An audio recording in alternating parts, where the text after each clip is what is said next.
Hare Krishna. Vanchakalpatarubhyascha kripa sindhuvyacha patitanam pavanebhyo vaishnavebhyo namo namah. Om ajnana timirandasya jnananjana shalakya chakshurunmilitam yena tasmai Shri Gurave Namaha. Hare Krishna. Welcome to the next episode. This is an episode where I am going to present myself and I will be talking about an important topic, which is probably the next one, the guruship approvals and posthumous initiations. So does somebody need to approve a guru, starting initiations or disciples? They can start giving initiations and accepting disciples. Or the next topic is posthumous initiations. Are they valid? So they are related. We will see it. Before going into this, I'd like to, I'd be talking about some slides here. I'd like to show.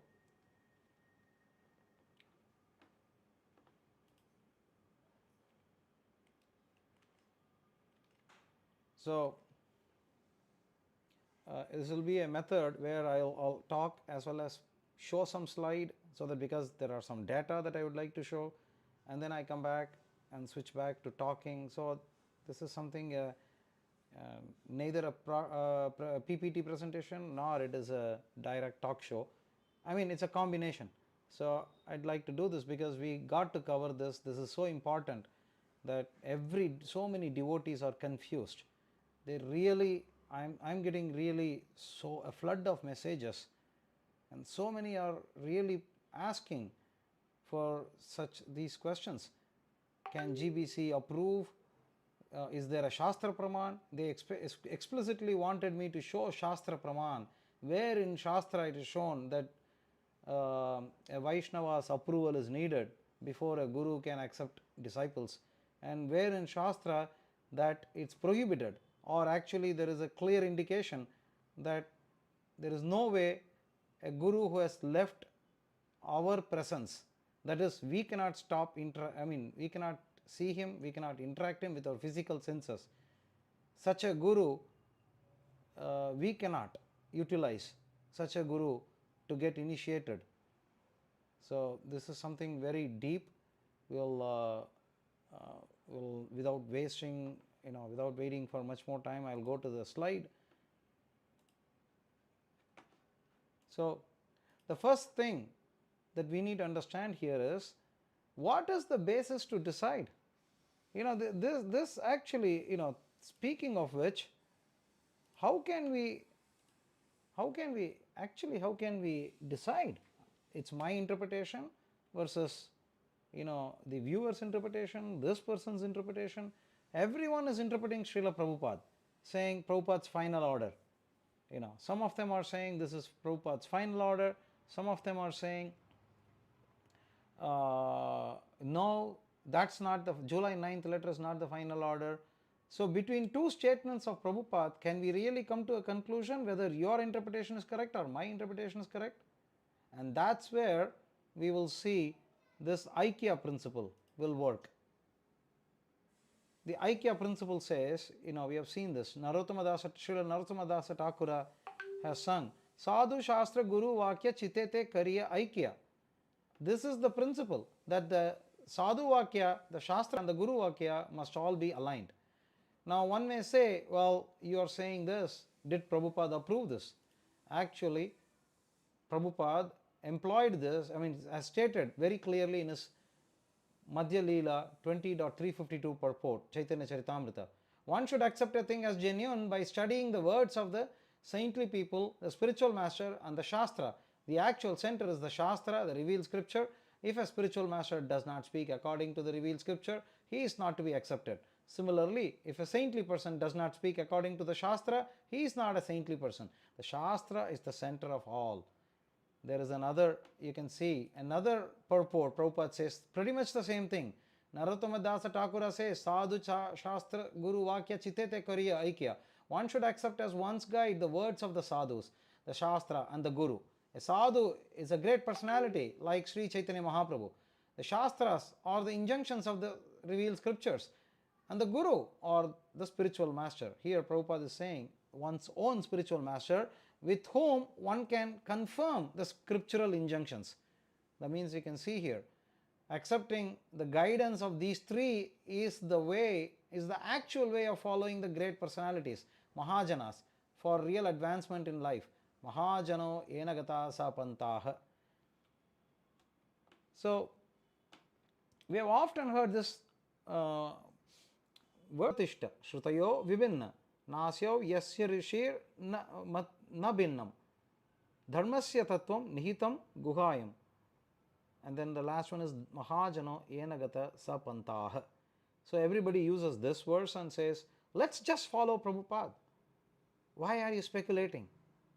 Actually, the person who is saying this is really speculating what Prabhupada is saying, because it is his own understanding of what Prabhupada said. What is the basis? And that's what Prabhupada is saying. The next slide you probably will be seeing here. Prabhupada gave a lecture. In a lecture, Prabhupada says, October 18th, 1968, Seattle. Sadhu Shastra Guru Vakya Tinete Kariya Aikya. Spiritual realization can be perfected by three parallel processes. Sadhu means saintly persons who are realized souls. Sadhu and Shastra. Shastra means scriptures, authoritative scriptures, Vedic scriptures, that is Shastra. Sadhu, Shastra, and Guru, a spiritual master. Three parallel lines are needed. And if you place your car or vehicle on these parallel lines, three parallel lines, your car will go directly to Krishna. Tinete Kariya Aikya. Just like in the railway line, you see two parallel lines. If they are in order, the railway carriages are carried very smoothly to the destination. Here, Prabhupada is not talking of monorail. Then the carriage will be going nicely without any disturbance. Sadhu Shastra Guru Vakya Chitete Kariya Aikya. Prabhupada actually says that as well. So this is Prema Bhakti Chandrika, Prabhupada is quoting from. So we can clearly see that Prabhupada has stressed this Aikya principle more than any number of times, so many times, and still somebody comes and says that July 9th letter is the veto for, and it's a be all end all on initiations. And so everybody is wrong. So far we have been wrong. Anyway, let's continue. What is ISKCON's diksha system? ISKCON's diksha system, we have already talked about this. In 431.10 purport, Prabhupada says the Krishna consciousness movement adopts the Pancharatrika Vidhi as advised by Srila Sanatana Goswami. And in the same purport, he says that on the other hand, if the Brahminical qualifications are found in the person of a Shudra, he should immediately be accepted as a Brahmana. To substantiate this, there are many quotations from Bhagavatam, Mahabharata, Bharadwaja, Samhita and the Pancharatra, as well as many other scriptures. So Prabhupada is emphasizing we should study Pancharatra scriptures, because he said we follow Pancharatrika Vidhi. We should know what Pancharatrika scriptures are saying for initiation, and we will see that Aikya principle, how Pancharatrika scriptures bring it. Prabhupada says one must serve under a living guru for at least 1 year. This is in the purport to Madhya Leela 15.108. Chaitanya Charitamrita Madhya Leela. Haribhakti Vilas, he quotes from Haribhakti Vilas 17:11-12. And he discusses Purascharya processes.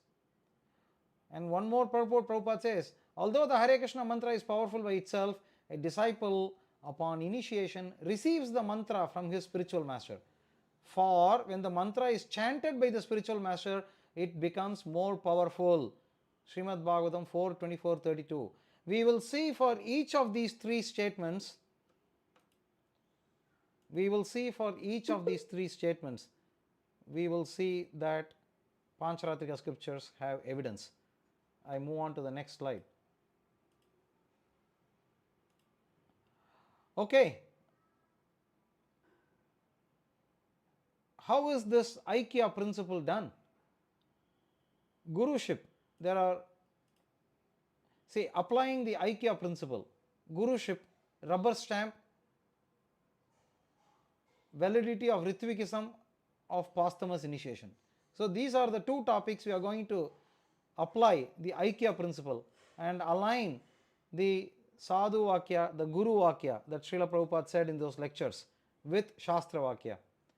So before that, let's see what our champion of Ritvikism, Krishnakant Desai, who is not even initiated as neither a Ritvik nor a, you know this. He says, whilst acknowledging the rubber stamping of Sampradaya Acharyas is bogus, GII.6 P15, page 15, the GBC nevertheless, in effect, performs precisely this function every Gaura Purnima at Mayapur year after year. We now have close to 100 initiating gurus, all anointed with no objection stamp of approval. All these gurus are being worshipped as Sakshat Hari, as good as God, in accordance with the GBC's own directives for disciples. This is from GII.8, page 15, the final order. Now this challenge should be refuted based on Aikya Principle. We are not going to just say that it is wrong. Now we will see Shastra Vakya and Guru approvals. So this is a very important, before we proceed, this is very important for us to understand that Prabhupada said, number one, ISKCON follows Pancharatrika Vidhi. That is the most important instruction, as well as Bhagavata Vidhi. So even Bhagavata Vidhi, if you take Shravanam, Kirtanam, Vishnu Smaranam, Archanam. When it comes to Archanam, Jiva Goswami says, we follow Pancharatrika Vidhi. So Pancharatrika Vidhi is tied into Bhagavatam Vidhi, and that's how the two parallel lines and the three parallel lines that Prabhupada talked, we will see all those things. So in Parama Samhita, I will go straight to the verse. Parama Samhita says, Vaishnavai Rabhya Anugnataha Kushalair Dikshitaihi Pura. The Guru shall seek the permission of expert Vaishnavas who had formerly been initiated. So before getting Acharya granting any initiation to a noble-minded Vaishnava, it could be Acharya initiation or it could be even the very simple Pancharatrika initiation. Before it applies to various types of initiation. There is a Sadhaka initiation, there is a Putraka initiation, and there is one type to Acharya initiation. So even appointing the Guru means they have to follow this. Vaishnavai Rabhya Anugnataha. You have to seek Anugnata, permission, certainly from all the Vaishnavas assembled there. And they should be Kushalair Dikshitaihi. They should be formerly been initiated. Not that I bring up somebody, get initiation from somebody who is not even initiated. Say, we cannot bring Krishnakant Desai and say, do you have permission? He is not even initiated. Okay. Let's see the next one. Another Shastra Vakya on posthumous initiation. Now this is from Ishvara Samhita. Ishvara Samhita is, those who do not know what is the Ishvara Samhita is a Ratnatraya, part of Ratnatraya. It is spoken by Vishnu himself. It is Vishnu Prokta Samhita, and that is followed in many temples. Melkote is very famous, where Ramanujacharya was there. He lived a considerable amount of time there. And Melkote's Sthala Puranam is there in Ishvara Samhita. So we are not talking pulling something from a rabbit from the hat.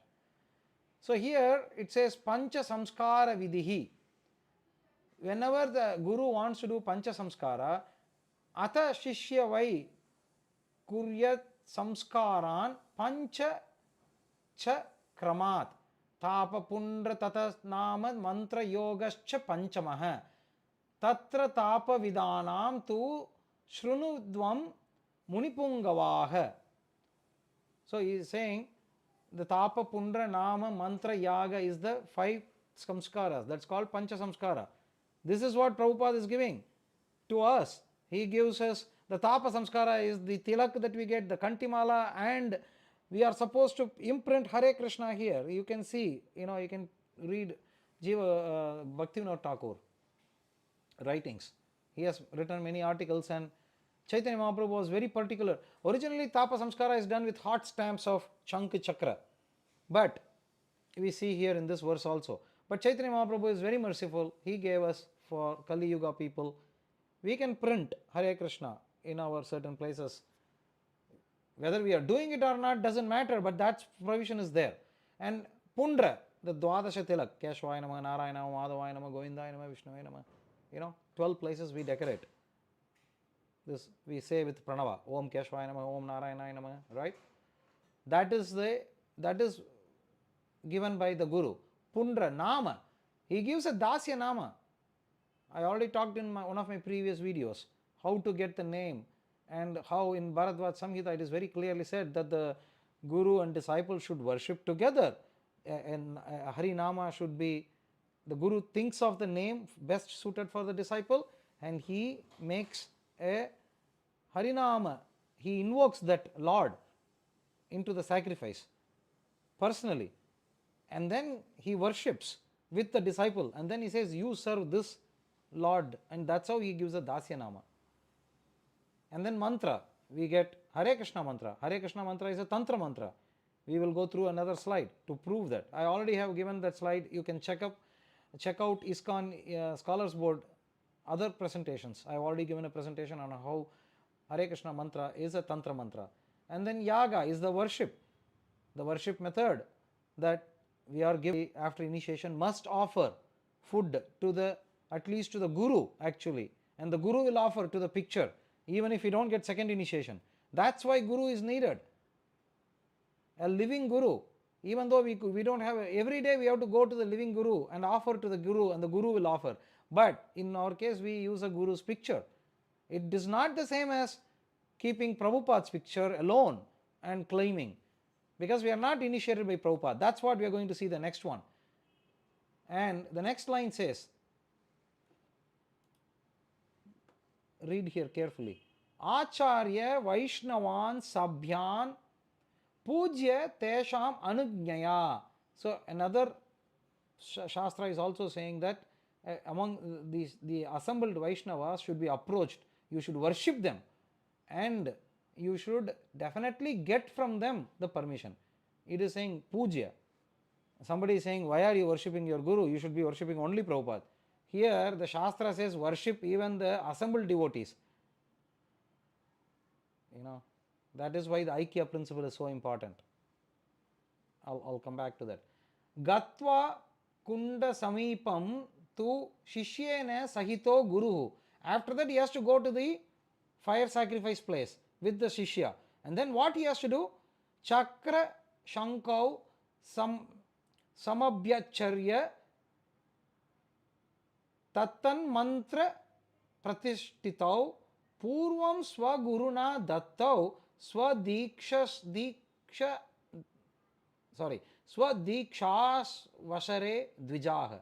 What does it mean here? Chakra Shankau Samabhyarchya. So we should basically, what is mentioned here is one should worship the Guru. The Guru, whoever is going to perform the initiation, should worship the Shanka, Chakra, and install the mantras which he got it from his Guru. It is clearly says, Purvam Swaguruna Dattau Swadikshas Vasare. At the time of Diksha, his own Diksha, that is the one who is going to do this ceremony, he should recite that mantra and install those mantras in the Shanka and Chakra, and he should give it to his disciple. So this is very clear that only an initiated person can bring the person to be initiated to his Guru only. He cannot bring it to somebody else. Please understand thoroughly. This is Ishvara Samhita. This is not a joke. Simply you cannot concoct. Just like you read a July 9th letter and then we just come and say, oh, I keep a Prabhupada picture and he said, Ritvik is allowed, so I am just going to bring. No, Prabhupada said follow Pancharatrika Vidhi. That means our duty is to go and research these scriptures. If we don't do these things and we just don't do enough service to Prabhupada, So the translation says here, then the Acharya shall do for the pupil the 5 sacraments in that order: Tapa, Pundra, Nama, Mantra and Yaga. The 5th one is Yaga. Oh, best sages, listen to the method of doing Tapa. The Acharya shall worship the Vaishnavas who are assembled there and go with their permission to the fire pit along with the pupil. He shall worship the discus and conch, which are considered the the respective mantras, which were, O Brahmins, given to him formerly by his preceptor on the occasion of his initiation. Ishvara Samhita, 21st chapter, 283 to 286. So, what are we to understand with all these? You see the Aikya principle. We have just seen the Shastra Vakya. Now we can see the Guru Vakya. How Guru Vakya approves Guruship approvals, and it also, following the order of his Guru Maharaja, Srila Bhaktisiddhanta Saraswati Thakura, our Prabhupada is the first one actually to establish the GBC. Even Gaudiya Mata didn't establish, so he established the GBC. Then GBC is the ultimate managing authority. That doesn't mean they just only make sure that prasadam is there, they don't make sure temple programs. Diksha is a very important aspect of their management. Are the temple, are they properly initiated? So therefore GBC also has the order of its founder Acharya to conduct and decide on all matters, including the approval of gurus and diksha. So by taking consensus of all members of the governing body members and other senior members, they are doing the right thing. It is substantiated by Shastra. So the Guru Vakya we see is in harmony with Parama Samhita as well as Ishvara Samhita. What is the problem? We just now saw an Aikya principle of Guru Vakya aligning with Shastra Vakya. Now let us see how Guru Vakya is aligned, Shastra Vakya, Sadhu Vakya is aligned with Guru Vakya. Let us go through this Guruship approval and posthumous initiation. In Sri Vaishnava and Madhya Sampradaya, you know that Matatipatis they always consult senior members before they appoint their successors, future pontiff. So here we can see Vaishnavas are consulted and their permission is taken before they are assigned. Recently we saw the Shankaracharya, anointment of Shankaracharya, new Shankaracharya. The old Shankaracharya did permission from so many and then he did it. This is a Vedic culture. This is not just something that we have concocted. Pancharatras are also abiding with Vedic culture. We can see in none of these Madhva and Sri Vaishnava posthumous initiation is ever done. See, I already, let's go through this one more time. It's worth hearing the story and recollecting and considering the Ramanujacharya. Yamunacharya wanted to initiate Ramanujacharya. He sent Mahapurana, I want you to go bring Ramanuja to me. But in those days it takes so much time for them to travel from Srirangam to Kanchipuram, which is somewhere around, 300 miles or 400 to 500 kilometers. And they had to walk. And Mahapurana came and he located Ramanujacharya. Actually, there is a story how Ramanujacharya was identified. I addressed this in my book, A Divine Prophecy, Predictions by Sri Nammalwar, about the future of the Harinama Sankirtana movement. Along with predicting the Harinama Sankirtana movement, you all can see this picture. This is the Bhavishyat Acharya Vigraha that is there in Alvar Tirunagari. This is of Ramanujacharya. And the story behind this is Nammalwar's disciple Madhurakavi Alvar wanted to worship Nammalwar, and so he had requested Nammalwar to give him power. And Nammalwar said, yeah, this Tamraparani by the way means copper, rich in copper, that river. You go there, do a process, make a Vigraha, it will show up, my Vigraha will come. And then Madhurakavi Alvar goes to the Tamraparani river and does it. But he gets this Vigraha. You know what I showed you. Notice there is a Anjali Hasta and there is a staff, sannyasa danda. This is not Nammalvar. Nammalvar here is always giving mudra of instructional, jnana mudra.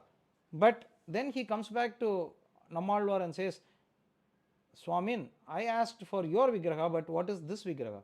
Then Nammalvar claims this is the Bhavishad Acharya who is going to come and establish the very basic things of all these Pancharatrika scriptures, that is Ramanujacharya. And this Vigraha is still there. By the way, how did that Vigraha come? Madhurakavi and Nammalvar appeared 5,000 years ago. About 4,500 years later, all Divya Prabandham was lost. And Natha Muni, who was in the king's court, somehow he gets to hear 10 poems of this Nammalvar's Thiruvaimozhi. And he asks, in the end, everyone, it will say, the 10 of this 1,000. Then he asks, where is the remaining 1,000?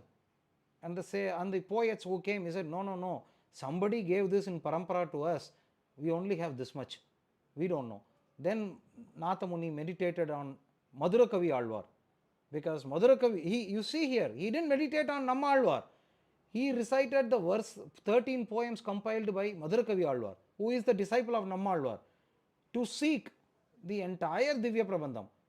And then Nammalvar was pleased, and he comes in his dream, or no, in meditation, and gives entire this Vigraha. And at that time Natha Muni asks, I want a Vigraha to worship that Bhavishad Acharya.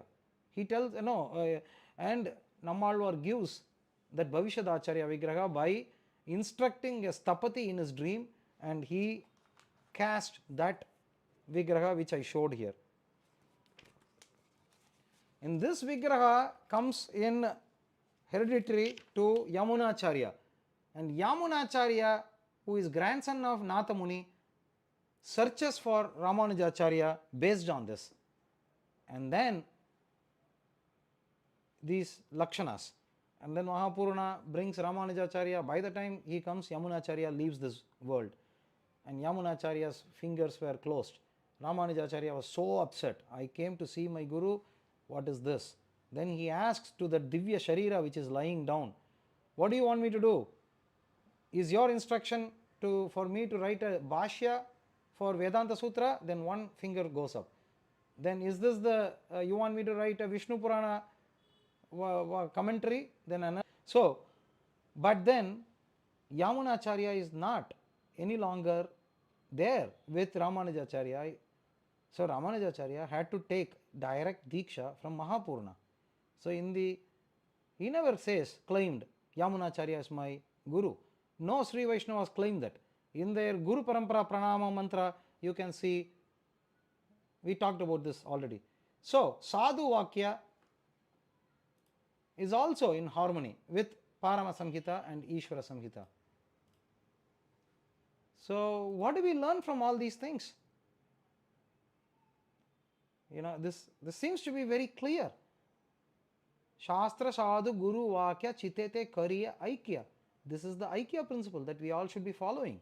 We cannot accept this bogus Ritvikism as propounded by these, I don't want to name them, but this is a disservice to Prabhupada that they are doing, because Prabhupada has emphasized so much that in that purport to Chaitanya Charitamrita Madhya Leela 20.352, he says that in connection with identifying the right incarnation of God, he says in Kali Yuga people will praise and try to establish bogus incarnations. I am not making up, you go and read that purport thoroughly. Now here what these other Ritvikism group is doing is they are bringing a bogus Guru Tattva, never ever seen as if they are the only ones who knew. And Shankaracharya didn't know about this, Ramanujacharya didn't know about this, even Chaitanya Mahaprabhu didn't know about this, even Bhakti Siddhanta Saraswati Thakur did not know about this. And they say Prabhupada is the only living Guru. We are all dead. Prabhupada is, through his instructions in his book, we are trying to come up to life. What kind of esoteric statements these are? Prabhupada ever made like this? Then if Prabhupada is the only living Guru, this is I am quoting from one of the devotees who made this statement, then I ask a question, what is the position of Bhakti Siddhanta Saraswati Thakur? Is he not living with us anymore?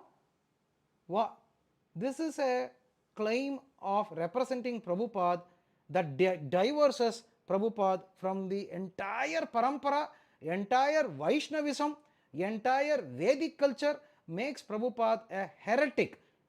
I am not saying Prabhupada is heretic. These people who are trying to claim in the name of Prabhupada Anuga is making Prabhupada in their representation a heretic, an upstart.